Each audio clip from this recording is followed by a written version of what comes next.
Well, hey y'all, welcome back to my channel. Amy here. Today we're probably gonna finish up what I've been reading. So this will be part 2 of what I've been reading in February and March. I got me a little glass of wine here. I just came back from my cousin's bridal shower, had a really good time, so I'm just in a super fun mood, and I just felt like a glass of wine. So I have a new wine I'm trying tonight. This is a Malbec, Serbal Malbec 2019. My very good friend gave this to me. I did her daughter's hair and makeup for her dance pictures, so she gave me 2 bottles of wine and bought me lunch that day, so that was so sweet of her. She bought me a Pinot Noir. I tried that one last night, and then tonight I'm trying the Malbec. So this is my first taste. It smells really good. It's got great coating on the glass.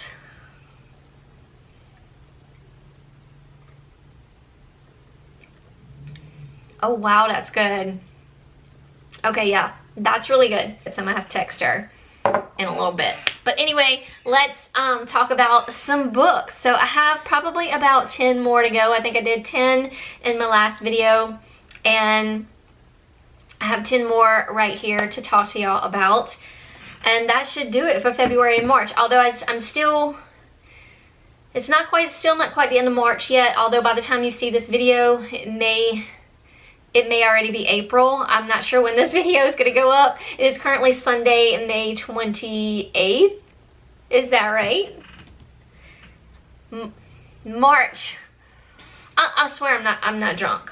I swear that was my first sip. I don't know what's happening. I'm in a weird kind of mood, like fun, happy.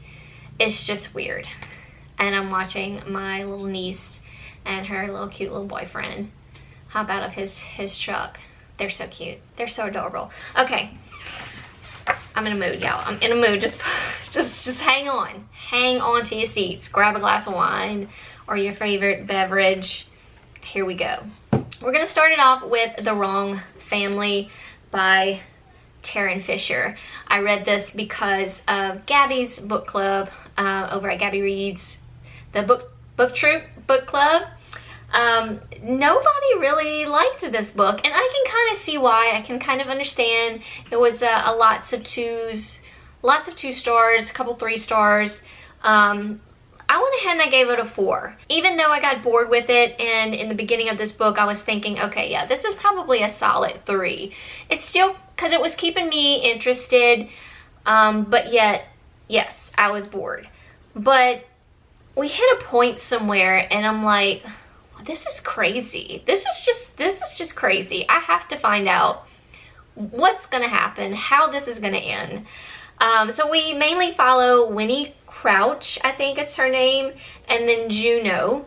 I wasn't crazy about Winnie. She's kind of like a perfectionist kind of woman. Everything has to be sort of a certain way and her way kind of thing. So we follow her as she, you know, goes along with daily life with her husband and her son. And then we also follow Juno. Juno's a very interesting character. Juno is a retired therapist, and she's having a little bit of a hard time right now in her last days, and she just wants to find somewhere to live out those last days. She has like a condition, I think, if I remember correctly, I think she has lupus. She's not really doing well, so she ends up getting really obsessed with the Crouch family, and we kind of get Juno's point of view of what's happening through her eyes within the Crouch family. And then one night she ends up overhearing something that's very intriguing to her, and she takes it upon herself to find out the truth about this matter. I actually really enjoyed reading, especially from Juno's point of view. Like I said, Winnie, I wasn't really crazy about Winnie's character, but I really enjoyed Juno's character, and we get a little bit of backstory about Juno as well, and I really enjoyed like her point of view in her story. And even though the ending wasn't quite what I wanted to happen, it was still good. It was still okay. I gave it a good 4, because in the end I was just like, this is crazy, this is messed up. What in the world is gonna happen in this situation? Yeah, So there you go.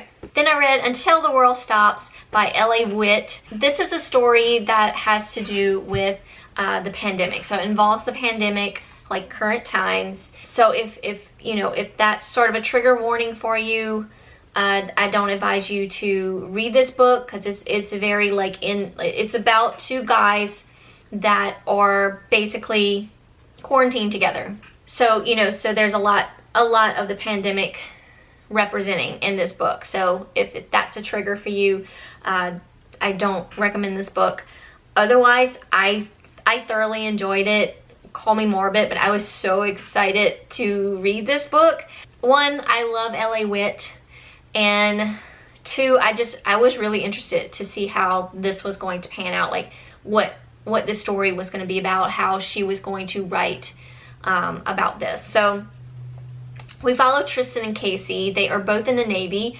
They pretty much despised each other. A hate to love, or maybe like a hate to friends to love kind of situation. And then Tristan gets kicked out of the Navy, and it's a little bit of Casey's fault. Although Casey, he feels responsible. I don't know if it's necessarily his fault, but he feels responsible for what happened to Tristan. So he offers Tristan this ultimatum. Like, he offers to, let's get married so you can have the Navy's benefits, so you can go to school and find a job and get back on your feet, and then we'll get a divorce. Crazy idea, but okay, we're just gonna go with it. So I think this takes place about a year before the pandemic happened. So they're just kind of living together. They're just kind of passing each other in the halls, just basically roommates. Tristan gets him a job like as a security person somewhere, as well as he's going to school, and then the pandemic hits and it kind of shuts everything down. Tristan loses his job. He can still do his online schooling, but he's not making any income. He's not bringing any income into the situation. So it's all on Casey, and there's a little bit of a dispute about that. But as the pandemic happens, and the more they have to be with each other, the more they're quarantined with each other and have to end up doing things together, you know, they can't deny each other. You know, they're the only two they really have at this time. So that sort of leads into like this little friendship, and then they kind of take it upon themselves to have like this friendship, roommates with benefits kind of thing, which leads into more of them having feelings for each other. I had fun with this book. I really enjoyed it, gave it 5 stars. But yet again, if the pandemic is something that is a trigger warning for you, then I don't recommend reading this book, because it's very much in the middle of everything.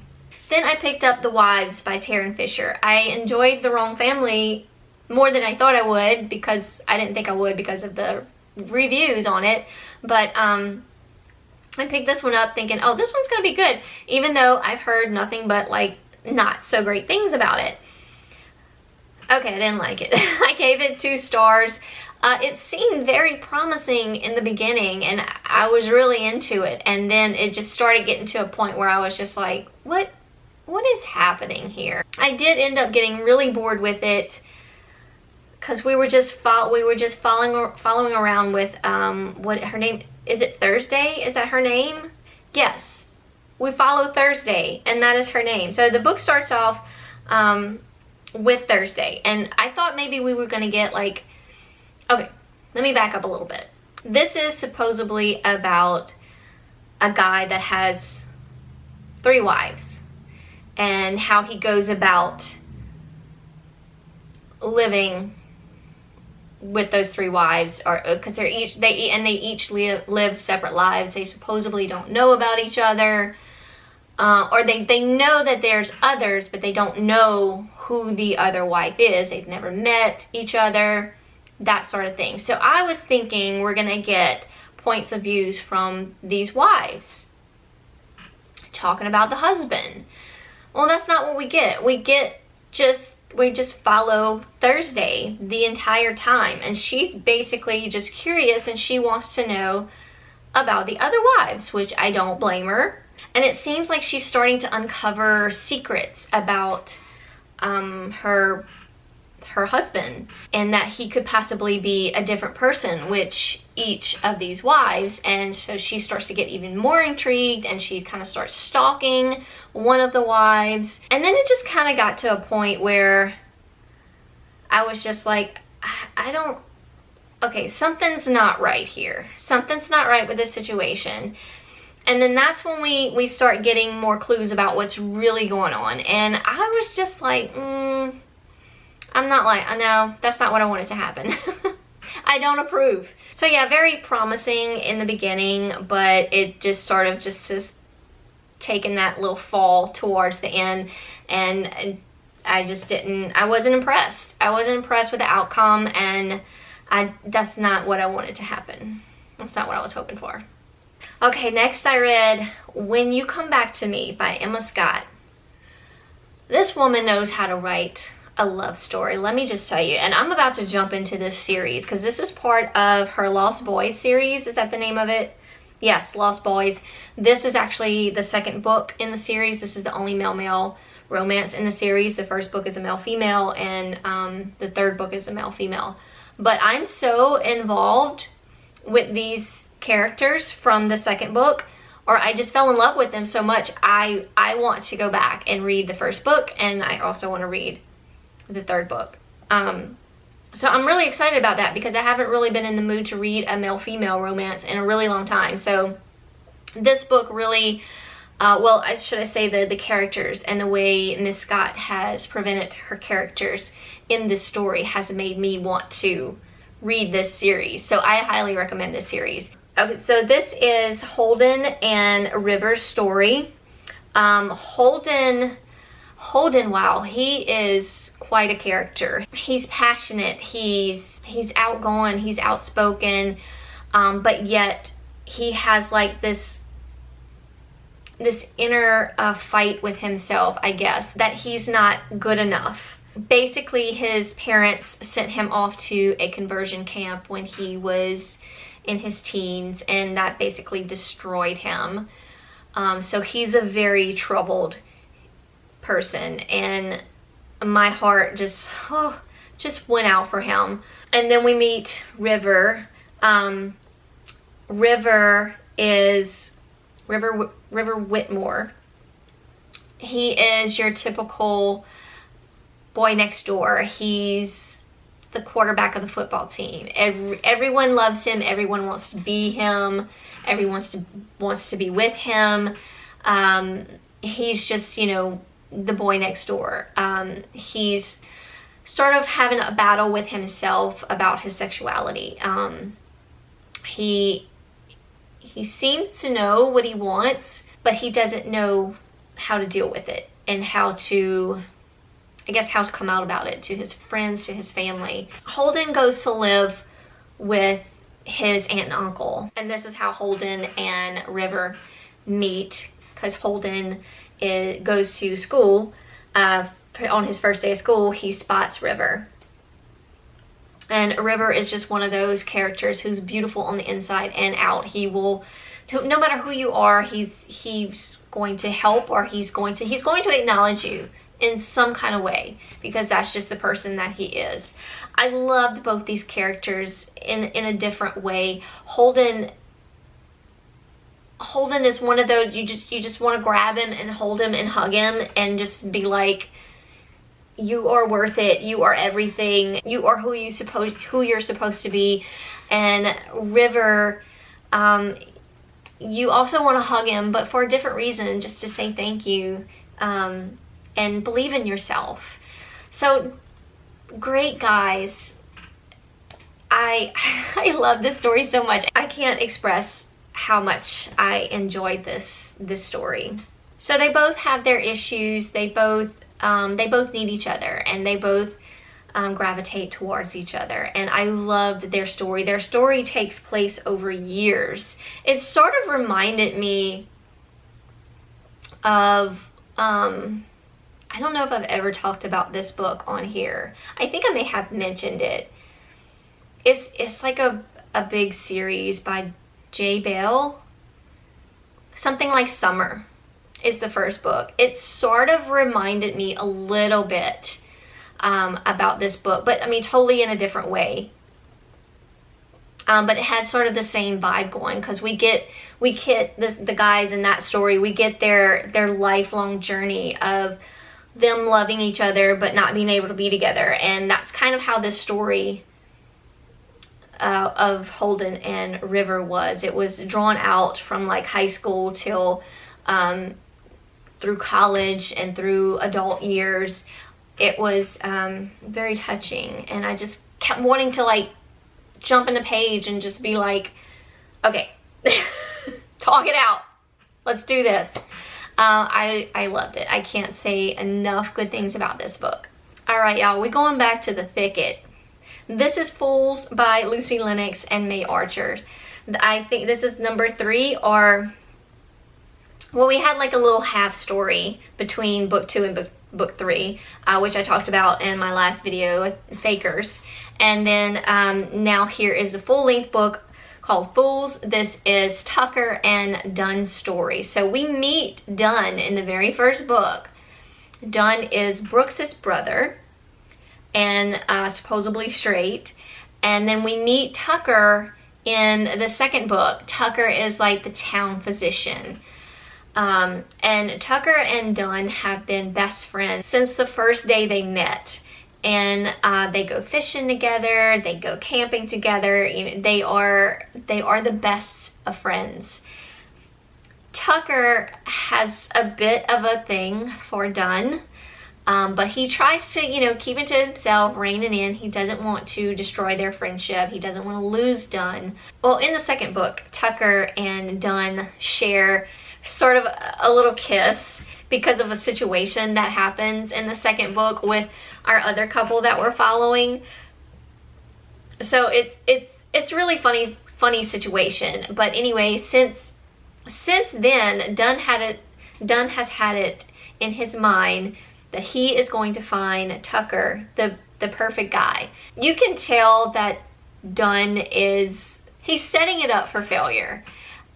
You can tell that he's got a little thing for Tucker, but he doesn't quite understand what it is. He knows that he loves Tucker more than anything, but he's like he can't comprehend what exactly that is. So he starts to send Tucker on all these crazy ass dates, and Tucker's just like, look, I don't want to go on any more of these dates. I will find someone on my own. And when he finally seems to find one, Dunn does not like it one bit. So yeah, our story kind of takes off from there. I mean, of course, we get like all the crazy dates that Dunn sends Tucker on.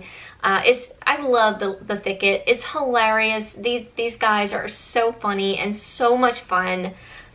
The book is just so much fun. I enjoyed these books so much. I think this is my favorite. This is number 3 in the series, and I think it's my favorite. I love Dunn and Tucker's story, and this has definitely become one of my favorite series. All right, then I picked up The Stranger by Harlan Coben. I didn't like this at all. I gave it 2 stars. This was basically about somebody blackmailing people. The stranger would go around just blackmailing these people for a very stupid reason, just because they'd done something that they should have done. They didn't particularly do it to this person, the stranger, but the stranger didn't like what they did or what they're lying about. It's like so minor, like little white lies that the stranger is finding out about all these people. And it was no point whatsoever to this stranger. Like, why? And he had the weakest reason for doing this. I didn't like it. I listened to this book as well. I didn't like the narration. And the story itself just led to nothing but destruction for no reason. No reason at all. But then I picked up The Night Swim by Megan Golden, and thank goodness, because this was 5 stars. Absolutely loved it. Podcast within a book, yes please. I loved it. I love, and if you have not read this yet, I highly, highly, highly recommend the audio. If you can get your hands on it, I highly recommend it. It was fantastic. Like the podcast version of the book was like done as a podcast on the audio, and I was just so in love with it. After I finished this book, I was once again obsessed with listening to true crime podcast. We follow Rachel Kroll is her name. Very successful true crime podcast. Let me start over. A very successful true crime podcaster. Her podcast is called Guilty or Not Guilty. And what she does is take these stories and investigates them herself, and either, takes it upon herself to, if she thinks that this person is not guilty but is serving time for what they did not do, she's going to do whatever she can to help that person. So one day she's investigating this this rape crime. She's attending the trials for the crime. While she's there, she finds a letter that was left on her car by this girl named Hannah. Hannah had a older sister, Jenny, at one point in time, and Jenny was murdered. Jenny was did wrong, and Hannah was very young at the time when Jenny died, but she knew something was not right about what happened to Jenny and what everyone thought about Jenny. Jenny, because of what happened to Jenny, she had a very bad reputation around town, and people were saying how she killed herself, but she did not kill herself. And Hannah wants Rachel to help her bring Jenny's story back to life and help, if he's still out there, find the person that did this to Jenny, and just bring justice to Jenny. And in the meantime, we're also following the rape crime, and so the whole town is sort of against the girl that is blaming him. So we also have that going on in the background, and that's also the podcast. Rachel also kind of throws in Jenny's story within the podcast. So good, so good. I really, really enjoyed this book. Loved every minute of the audio. We mostly follow Rachel, but we get some chapters of Hannah, and Hannah's just telling the story from the beginning of the time that this took place, of what happened to her sister Jenny, to present time. So just loved it. I can't say any more good things about this book. Absolutely loved it. Next, I picked up People Like Her by Ellery Lloyd. This was surprisingly, I really like this. Of course, social media thrillers get me every time and draw me in. I don't know why. There's something creepy about the truth of it, or like the reality of it, So Emmy is an Instamom, Mama Bear is her handle, and her job is Instagram, and she puts herself out there along with her whole family. It's almost like she's having kids to keep her Instagram afloat, kind of thing. Keep it bringing in the sponsors, bringing in the money. Her husband is not about it at all, so we get like his point of view as well as Emmy's point of view, and then we also get this like very unknown character that despises Emmy and is out to get Emmy. You know that she's a woman. You don't know her name, why she hates Emmy so much, until you get to like the end of the story, because she's going to, this woman is going to take us through from the beginning, of course. So lots of jumping back from time to time. And there's also a little backstory about Emmy's friend Polly, which really pissed me off. Emmy is not a good character. She is not a good character at all. But I think that's what made this book so good, was just how unlikable Emmy is. She's basically like, she's giving all these people advice, but yet she's not an expert on it. You know, some things that she tells people on her Instagram, she hasn't even experienced as a mom. So she's given these people false information. She herself, I felt, was a false kind of person. But like I said, the reality of it just like pulled me in, and it just sucks me under, and I love reading about that. I really enjoyed it. I gave it 4 stars. I had a good time with it. Although I wasn't really particularly crazy about how it ended. It was still a fun story. And then we have Watch Me by Sloane Kennedy. Oh, I really need to read more Sloane Kennedy. I love this book. Love these two guys. We follow Nikolai and Jude. Nikolai he was born in Russia, and his parents, when they realized that Nikolai was special or different, they moved from Russia to the United States, because of course Russia does not approve of same-gender relationships or couples. So they knew he would have a better life in the States. So I love his parents. I love his parents just for doing that, just uplifting their family, their job, and making their way in the United States and making a living, even though they don't speak much English at all. So we follow Nikolai. Nikolai was in the military. Him and his friend Mike started up the security agency, and they were contacted to protect one particular stubborn guy named Jude Archer.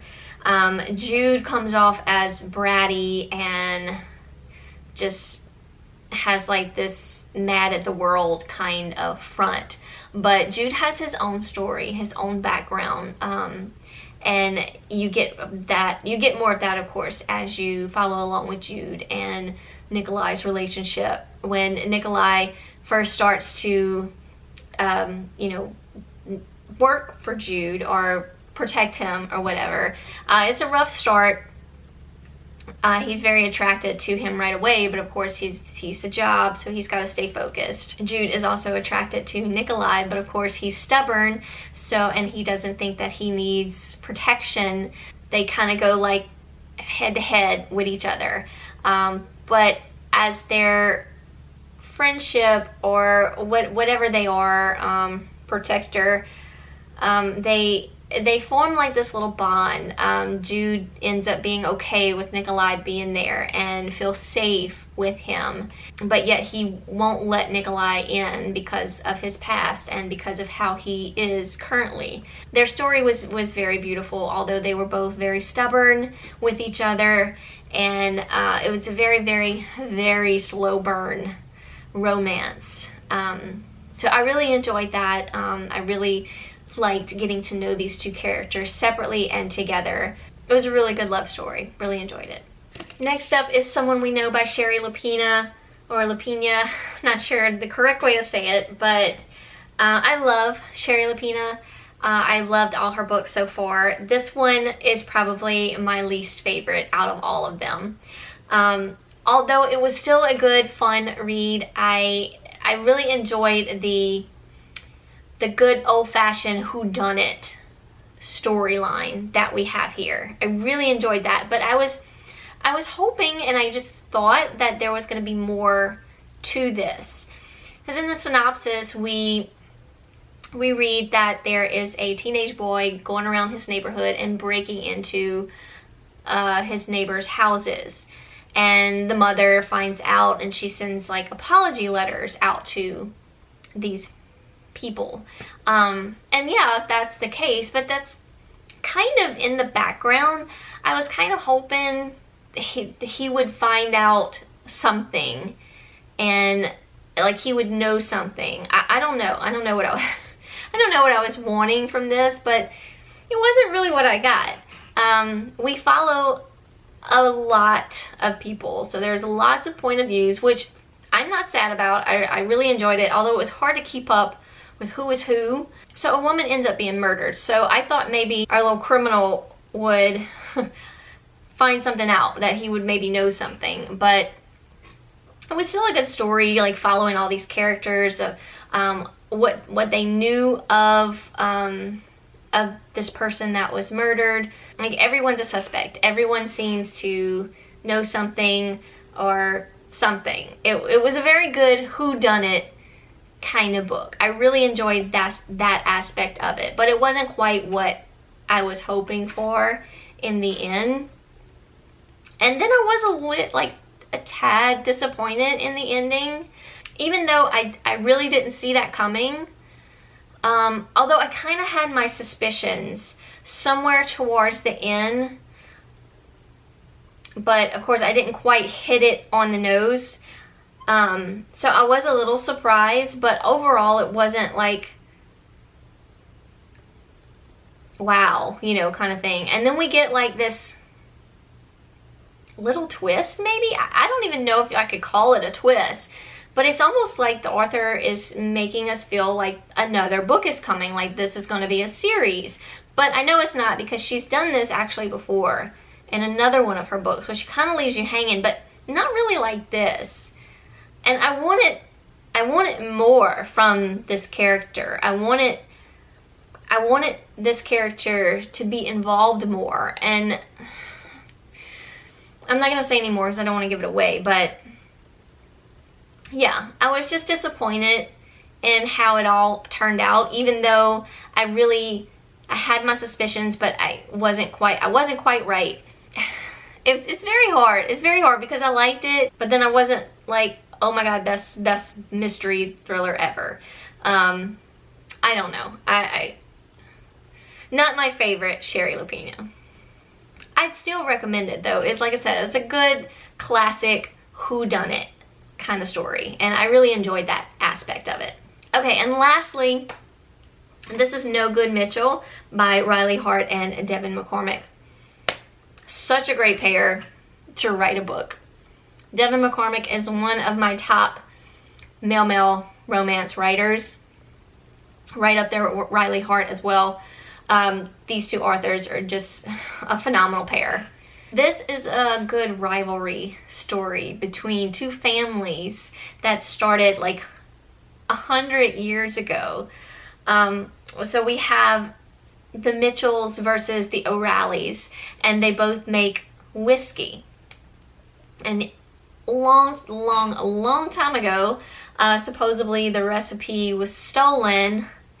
One of the Mitchells stole it and opened up a distillery, and they've kind of battled with each other ever since. We follow Cohen Mitchell and Brody O'Reilly. Brody's been a part of the family and knows about the ongoing fight between the two families. You know, he's grown up with it. Cohen, on the other hand, did not know his father and did not know anything about the rivalry, the whiskey, nothing. His mom passed away like when I think he was 5 or 6 years old, and he was adopted by a couple. And he finds out later that his dad passed away and leaves him the Mitchell distillery. And so, you know, he has like feelings about that finding out that he had a dad that knew who he was, and the dad never came for him. But then he also has this rivalry that's going on that he knows nothing about. So anyway, when he makes his way, him and his best friend Isaac make their way into town. Their first night there, they end up at like this LGBTQ function that's going on in this little bitty town, and he ends up getting kissed by this guy that's kind of trying to get rid of this girl, and it happens to be Brody. Brody has all, you know, he's always considered himself straight, but he really liked that kiss with this random stranger at the bar. And then he finds out who Cohen really is. Well, they start to form a friendship. They don't, I mean, this is hundreds of years later. This is, you know, modern times. They don't really care about a rivalry, especially Cohen. He doesn't really, you know what it's about. He knows he really likes Brody. So they start hanging out. Cohen's real good with financing. Isaac, his friend, is real good with marketing. So they kind of give Brody some tips because the O'Reilly distillery is not doing very well. So they kind of share things back and forth. And then Brody's father finds out. It's like this big ordeal when Brody and Cohen they just like each other. It doesn't matter to them who is who. They just really like each other and have really grown into this relationship. So it was a really fun story, actually, between these two guys. I'm kind of hoping this is going to be a series, even though it doesn't say anything about this being book 1. There's lots of other guys I'd like to, you know, find out about. I'd love to know more about Isaac, Cohen's best friend, and I'd love to know about Brody's brothers. We find out some fun information, fun facts about his brothers. It was lighthearted. It was fun. I really enjoyed this book. These two authors are just a phenomenal pair. All right, y'all, that's gonna do it.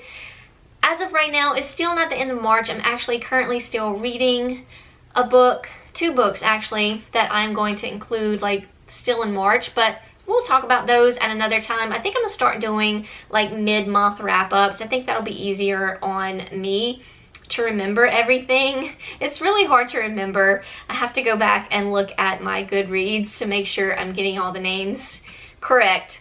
But when I really love a book, it's easier to talk about. But anyway, thank y'all so much for watching and sticking around and listening to me ramble about all these books. Hope y'all all doing well out there, staying safe. Hugs from me all around, and I will see y'all very soon in my next video. Bye, y'all. I'm gonna enjoy the rest of this wine along with this cookie. Look how cute this is. It's a little ring. It's from the bridal shower that I went to. I'm gonna enjoy that with my wine. Bye, y'all.